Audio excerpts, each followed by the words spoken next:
Hey everybody, how we doing? She says, I don't think it's working yet. I don't know. I think I'm good. Anyway, how's it going, everybody? Welcome to lunchtime. It's not working. She's over there shaking her head. Oh, there There's you a little are. delay in Hello. things.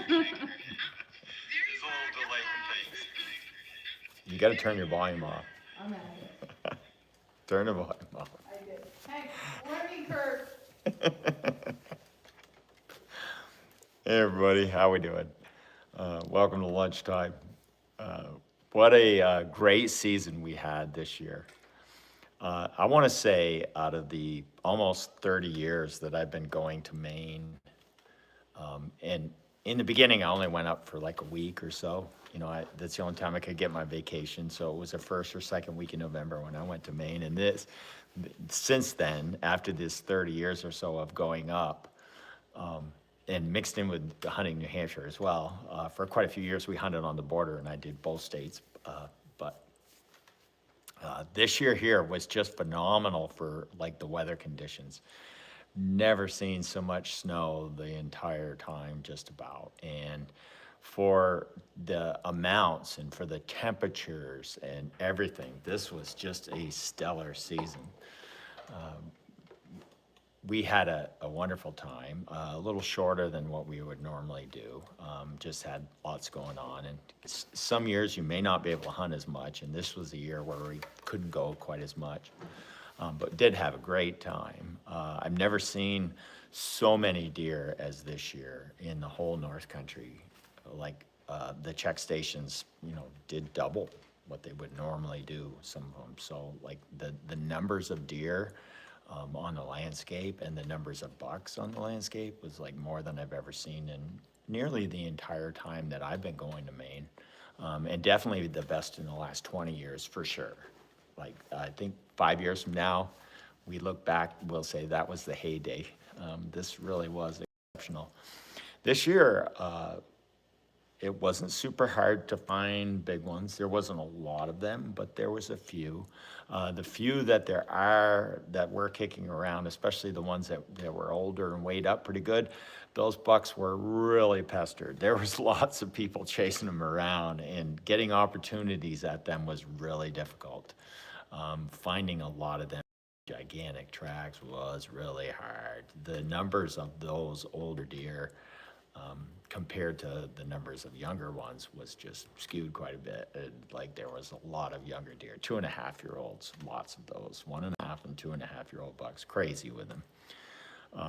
I had a really good day with one buck and then two medium good days with him as well. So I had 3 days with one really nice deer and spent quite a bit of time on him. Learned a lot about him. And on the very first day, there was also a second big one that was there that was kicking around quite a bit, and I just couldn't come onto him fresh. But and he was more of a rounded track, and the other buck had like a sharp, pointier track. They were both roughly-ish, the same size. They're both really good, excellent deer, and I had a lot of fun. The main part of the rut and where they were all hanging out was fairly low. They seemed to want to be down low. They were right in with the does, and it was in the middle of the chaos part of the season that it was great. I ended up in the middle of where this buck was hanging out and chasing up quite a few does around, and I got lucky, and lots of people had been missing the track on the road. He crossed the road a couple, 3 times, and people didn't pick up on it, or they didn't think it was fresh. And especially in the times when the snow was a day or 2 old or 3 days old, and there were lots and lots of tracks and everything crossing at night and during the day and running around, and people on top of all of the deer tracks that were there, and then being able to tell which one was fresh was key, and having real good sniffing on the road was key. And I happened to just, I keep in the back of my mind, I'm going to see what I want. And then we come around the corner, and sure enough, that was a fairly fresh track. Everyone else in the rig was ignoring it, along with everybody on the road. And I just, boom, oh, wait a minute, stop the rig. I got to take a look at it. Go out and take a look at it. And sure enough, nice and fresh. And the size deer that I was looking for, the age I was looking for, and I found what I was looking for. Can you up your volume Up my volume on your phone? on my phone. Will that matter? There's people who can't hear you. Oh, well, I'll speak a little louder. Maybe that'll help. Yeah, Thank you. can just, yeah, let me know. If it's not coming in good, let me know. And I'm following this buck, and I take him into the bushes a ways. And as I get up onto this strip cuts of just buncher in between 6 or 7 inch spruce, and they've thinned it. And I get up inside of some of those, and I'm walking along, and this buck has just been boomeranging around and around and around in this section of woods that's probably like a 1/4 mile circle of just chasing, obviously, some does that he really liked. There was running tracks where no one had been following him. There was tons of older following tracks during the day as well.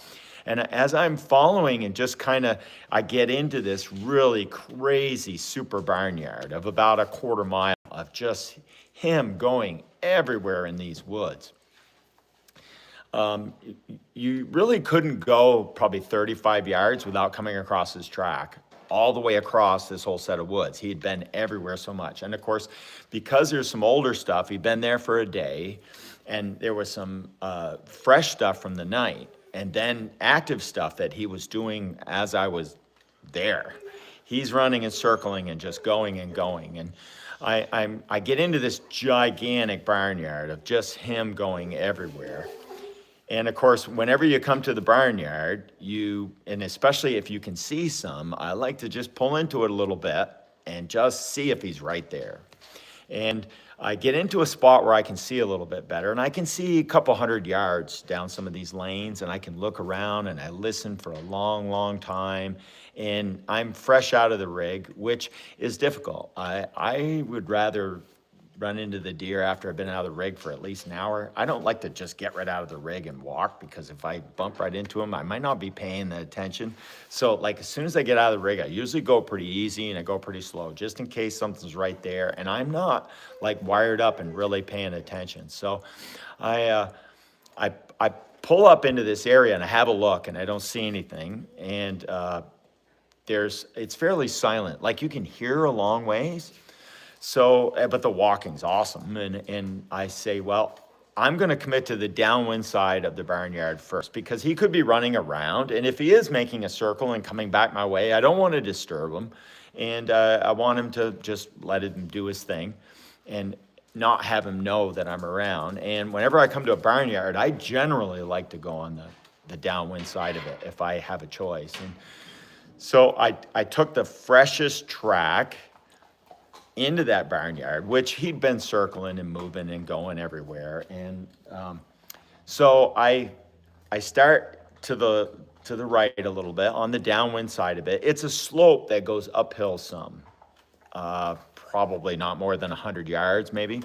And as I'm working up this slope some, and I'm sticking to anything real fresh and anything that goes into the barnyard area, and I'm making sure that everything goes in and nothing leaves. I didn't want any fresh tracks leaving to my right as I start into this barnyard, and as I start watching this big, pretty good sized area that I can see fairly well. I circle in some, and there's a runway going down, and he's not on that, so I leave that, and I go up the hill a little bit, and I come across another runway of tracks and craziness, and I check all that, and nope, he hasn't gone to the right anymore, so I continue circling this mess as I'm working up around. And I get into it about 400 yards or so of circling and going easy and just listening and looking. And I hear some sticks breaking and some crashing. And I look up the hill from me, and there goes some moose. And the moose, it looks like 2 of them. And they shoot right across an opening, and I see some legs. And I'm checking. And when I get up there, I look at it a little bit more, and it's definitely moose, and they run off. So I'm standing there, and as I'm standing there, just listening, and the moose run off, and everything's quiet, I hear some more sticks a little bit more to my left. And as I start searching to my left, I hear even more sticks breaking, but it's really fairly close, and I can see quite a ways, and I don't understand why I can't see what's making that noise, because I should be able to. Which usually means deer, right? They're a little more, they fit in between stuff. You don't notice them so much. A moose really stands out, but the deer weren't standing out. And I'm watching, and along comes this head, and I see a head just in this little dip in my view. And I said, oh, that looks like a deer right there. And it had obviously come running down the hill to me and had come to a stop, and I didn't see it when it was running. And I'm looking at it through these like broken sticks and stuff. And as I leaned back to take a look and have a good look at what it was, I could see a doe's head. And I said, oh, it's some deer. So I grabbed my phone. I'm like, oh, let's take the chance, right? Film, right? So I grabbed my phone and I zoom in on the deer. And then I noticed there's another deer with it, and it looks like a doe and a fawn. And they're both standing there. So I'm filming the doe and the fawn, and I'm looking at them, and I'm leaning around the tree so I can get a little better view, and I zoom in good on them, and we'll have this clip come on later. You'll be able to watch it. And I'm watching them, but I'm also looking for a buck, right? And I'm looking for movement up the hill where they came from, just in case he comes running down through, because his track's everywhere, and it's a real beauty, and this is the kind of stuff we want. I want to see him. And I'm not seeing him. And I'm filming the does. And then quite a distance away, I hear this pistol open up and start firing. And it's firing like most of a clip. And while I'm listening and looking up the hill, I'm filming the deer listening to the shooting, which you will hear in the clip as well. They're listening to this gunfire. And someone's just unloading a handgun for some reason. And I'm like, why are they doing that? And I'm still looking for buck, and I'm filming. And then the doe gets a little nervous, and she starts to leave. And I think to myself, well, now's the time to put the gun down, put the phone down and get the gun out just in case. So I leave the phone running, and I start to slide it into my pocket. And between me and the doe, which is about 60 yards, and as she starts to go off, and I'm filming her a little tiny bit running off, and I start to put the phone down so I can grab my rifle, and out comes a buck right between me and her in this dip. I see the horns, and he pops right out. And while I've got the phone and I'm right here, and I'm probably not going to get the shot now, I might as well get him on film. So I hold up my phone and I film the buck running up the bank just a little bit where the does just went. And I said, oh, there's a buck. And he pops out and runs up. And I haven't looked real good at the footage yet. Taylor just looked at it real quick, put it on the computer and looked at it real quick. And I just watched his reaction to this buck, which is a really good one. And he goes, oh, you should have shot that. He was mad at me. You should have shot that thing. And of course, the buck goes up and he comes to a stop. And I'm saying to myself, okay, now I'm going to shoot him. I got him on film, just a whisker here. Let's just put the phone away. So I leave the phone running. I jam it in my pocket. I pick up my gun. I get the gun right on him. And he turns and starts to run as I'm squeezing the trigger. And he's got just this little corner to go around as he leaves to the right. And I have to squeeze it in this small hole. And I squeeze it in between the trees and boom, and I pull the trigger. And I'm a little worried. Because he's moving when I shot at him. And he's a fair distance, 60 yards or so. But like, you got to shoot. And oh, it's quite a rack. And he ran the corner from me and he's gone. So I've walked up and stopped. Now, it's real important when you pull the trigger to make sure you don't blow, like you somehow know the exact spot you were standing in when you fired. Because if you have to go through quite a bit of terrain and blowdowns, and it's very easy to get disoriented from the spot you were standing to where the deer was, and now you got to go look for that. And I also know this is an absolute barnyard, and following 3 running deer tracks, zigzagging and jumping over hundreds and hundreds of tracks out in front where I know they're going, and it is going to be a mess. I'm in for quite a search, especially if I don't find any blood, or because I'm trying to follow these 3 deer and I don't know who's who as they're all running off. Very important to mark, and know the spot you were standing in when you're fired. So I didn't move my feet. And I memorized this spot right here, and then I know exactly where it is, and I had walked forward, so I just walked straight back. I'm the only person track right there, so I go straight back, and now I go out around. I've reloaded, and I walk out through, and I get over to right where the deer was when I shot at him, and I see his track, looks like, but there's 3 running tracks on top of that right there, so I'm really bugged out. And now I'm hunting. Like, I could be seeing him at any second, so I'm being real quick and careful, but quiet as well. Like, if they're not dead. Like, when you're following a wounded deer or a shot deer or any of that, or you're walking up to where you shot a deer, you should be hunting the whole time. Don't let your guard down thinking, oh, he's dead or whatever. Like, keep hunting. So I walk up to the spot, and I know exactly where this spot is, and now I take my orange toque, which I wasn't wearing on my head. I had my orange hat on, but I took my orange toque, my warm toque, and I left it right there. So now I know this is the spot where the buck was when I fired at him. So now I start following these running tracks, and I'm slowly trying to figure out which is which one's the fawn, which one's the doe, which one is the buck, and all 3 of them sort of stay together, but then they break up a little bit and they run, and then they sort of stay together, like so. And it is just mobbed with deer tracks right there. So I've got quite a job figuring this out. Now, you could very well also have missed when you pulled the trigger, right? And he only kangarooed a little bit, and now he's perfectly alive and he's standing there. So you have to hunt and look for tracks at the same time and look for blood at the same time. So I was going extra slow and cautious and really looking good on the ground and trying not to miss anything, but also trying not to not see what could be right there. I mean, he could forget all about you, go right back to chasing, and come running right back to you, or go run by you up above or something. Like, you never know. So I'm going super slow and being extra careful. And I go quite a distance, and then all of a sudden I see that it looks for sure like the doe and the fawn, and they peel downhill and go into some thicker spruces, and they don't stay kind of in the open, nicer place where the fell buncher has cut a trail up through there. But there is a real big deer trail going right up the fell buncher's tracks, and the buck looks like he went right up that way. I go up that way, kind of sticking with the buck some. I know the does are downhill and they're going up, and the buck is right over here going up, and I'm on top of the buck, and I'm not seeing any blood, and I've gone about 100 yards.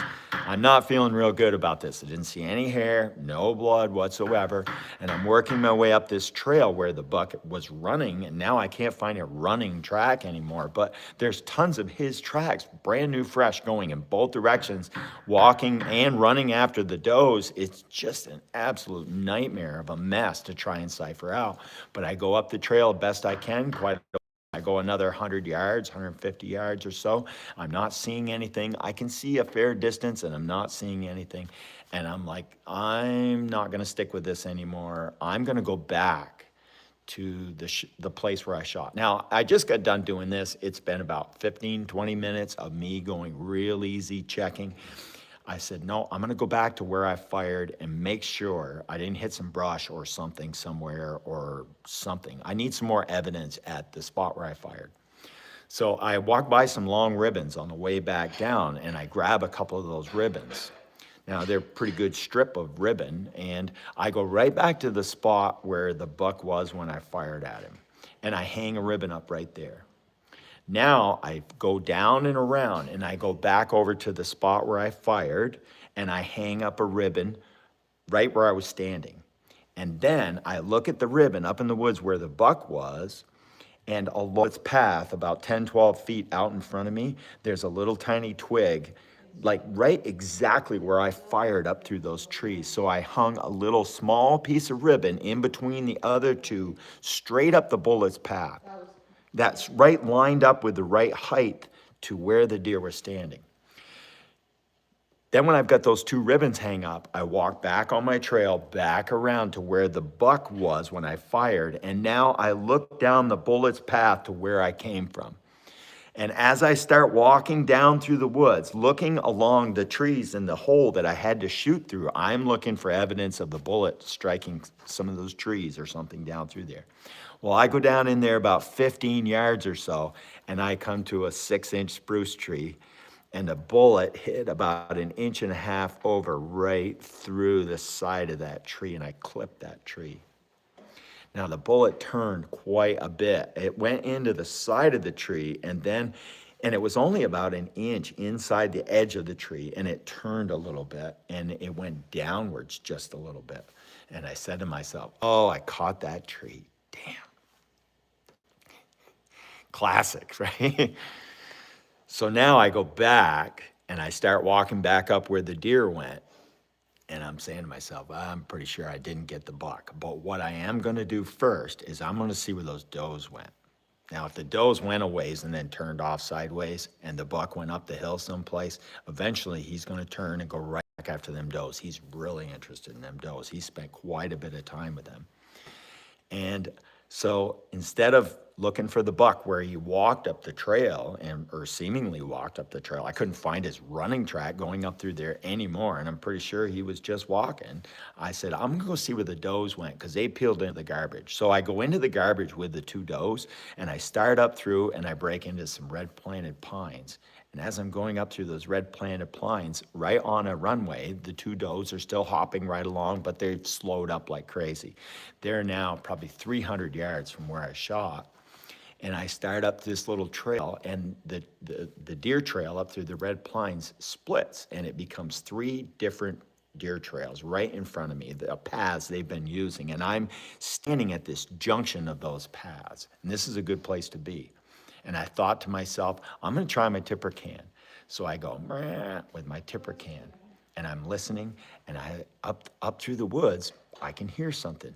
And then I see legs, and it's coming towards me, and it's coming down the trail to the right, and I'm watching, and it's legs and nose and legs and nose, and it's getting closer, and I got my gun right up, I'm ready to go, and out pops a fawn. And the fawn turns and goes sideways before the intersection at about 35 yards, 30 yards. It turns and goes across the middle runway and then drops in between the 2 runways. And it does the same thing as the tipper can. The fawn does that to me, just as beautiful. Now, I don't want to call because the fawn is really close. And if the fawn comes right up to me, it'll blow it. And I'm kind of exposed, and the fawn is in the junk a little bit, and I don't dare to call right then. So I just keep quiet, and the fawn goes into the one more runway, the runway all the way to the left this time, and then turns and comes right at me, and now it's walking right at me. It stops at about 30 yards, and it's just standing there, sort of half listening with its ears back, and I'm looking up the hill. I want to see the other deer. I want to see the buck. I want to see the doe. I want to see something. And I'm not seeing anything. And then the little fawn, just like a miracle, turns and goes downhill across and into the garbage and just goes downhill away from me, perpendicular to me, perfectly. And I'm thinking to myself, well, there's 2 scenarios. The other deer are farther up the hill, or the fawn is lost from the doe. The buck and the doe have split somehow, and the fawn now can't keep up, and it doesn't know where they went, and it's searching for them. And it heard me call, and it came running to me, and it's all alone, and it's lost. Well, sure enough, that was the case. And the little fawn goes down through. I look down at the ground after waiting for 15 minutes and nothing moves. I look down at the ground and I see the doe's track going up the hill, and I follow the fawn's track going up the hill, and the fawn does a circle, and sure enough, so they were all right there. But the doe chose to run up the hill away from me, and the buck ran up the hill over a little bit, right parallel with her up the hill away from me. So the fawn is over here and the two adults have started up the hill. So I'm like, okay, great, great. The fawn's behind me, I'm in between. If mom goes out here and wants to come back and find the fawn and get back together with it, I'm gonna be in between. If the doe runs up the hill somewhere and wants to come back down to where she was familiar running around all this time, this is a good place to be. So I take them up the hill and I go up farther and the buck and doe split. And the doe goes off by herself. So after quite a ways, 500 yards or more, he wasn't committed to her anymore. I'm like, okay, cool, I'll go for the buck. So I turn to the right and I cut through the woods, and sure enough, there's the buck track right there. So I follow him up the hill. He goes up these shelves, gets up into the top, and now the woods are really, really thick. All the trees are like 1.5 inches. And it is really, they're all small trees. It's really tight. And like the buck has to do this with his horns to get through everything because it's so tight. Even me, I came to a few spots, like it was hard to get my face to find a place to get through it. Now, when they get in this really super thick stuff, you're screwed. You're screwed, especially if they stop in it. And I'm saying to myself, well, I'm almost near the top now, and I'm in this super, super thick stuff. It's not a real big mountain or anything, so it's just a big hill. And I'm in the middle of all of that, and I'm crawling through it all. And I'm saying to myself, he's just gonna hear me coming, and this is just so bad. But he did purposefully leave the doe, and he hasn't been back with her. So I'm like, well, and I'm trying to weigh my odds, and I continue out around, and I go a little farther, and the buck does a 90, and I'm thinking to myself, oh, he's gonna park. He's gonna be right up in here someplace. It's time to go easy. Well, I go easy for only about 30 yards, and he does another 90, and goes right underneath these small Christmas trees. And they're all about 4-inch trees, and they have a few branches that are no needles on them down low, so you can see under them just barely, like for 30 yards.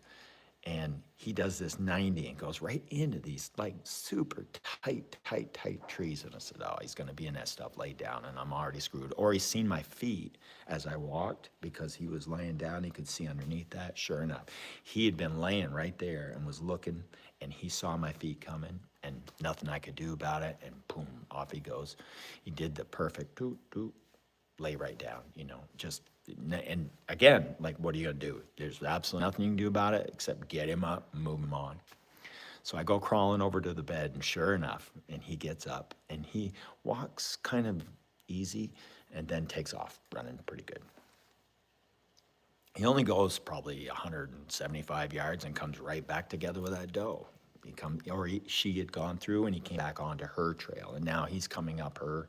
And it took me quite a while to make sure if he was on top or she was on top, and it turns out he was on top. So she had already been up ahead of him someplace, and he turns on to her, follows her for a little ways, and then bails right off again.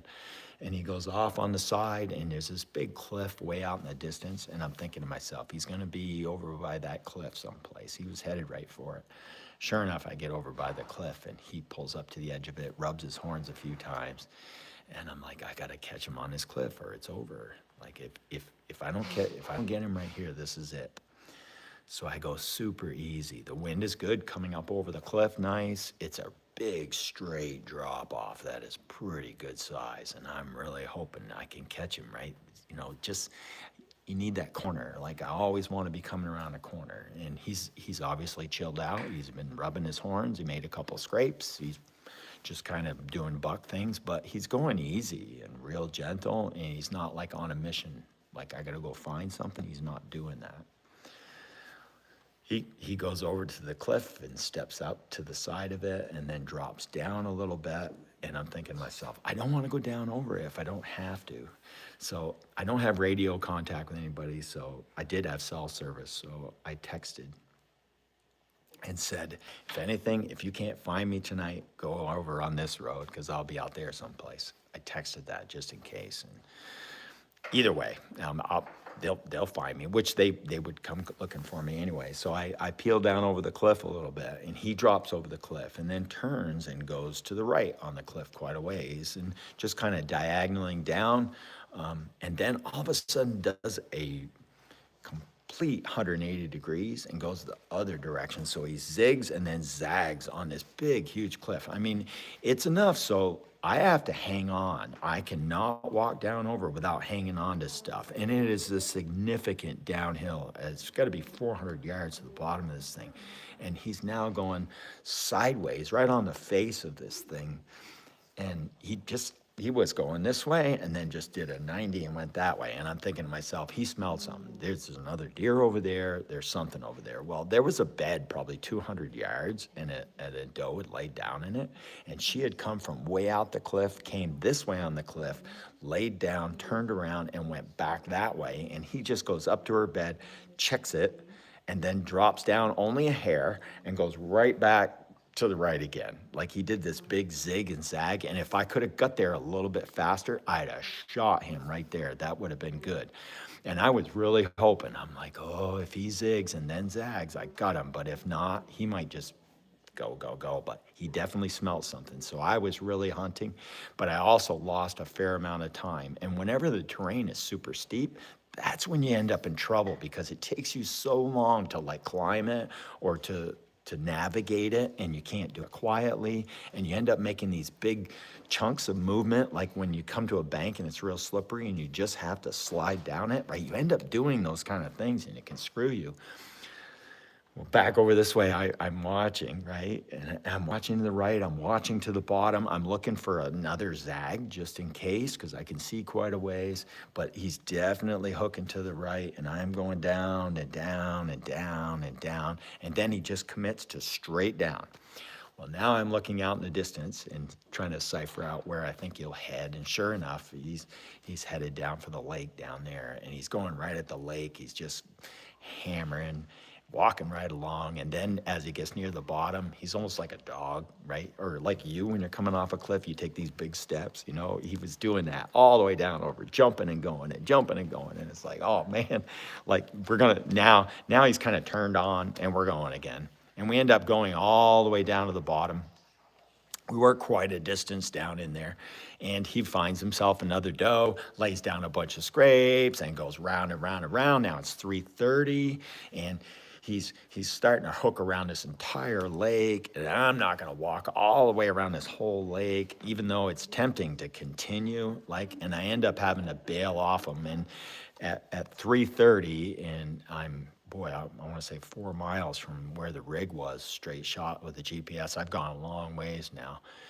And it was a great day, and I was really hoping, and he kept circling back on himself, and I was just far enough behind him, so like you couldn't seal the deal. That seemed to be the case for most of this year. I was always just behind him and couldn't quite go fast enough, even though usually by the end of the season, I'm practically on a dead walk, half run all the time, just go, because most of the time they're not there. Most of the time they're somewhere else. Every now and then you bust them because you pop onto them. But what a deer, what a great day.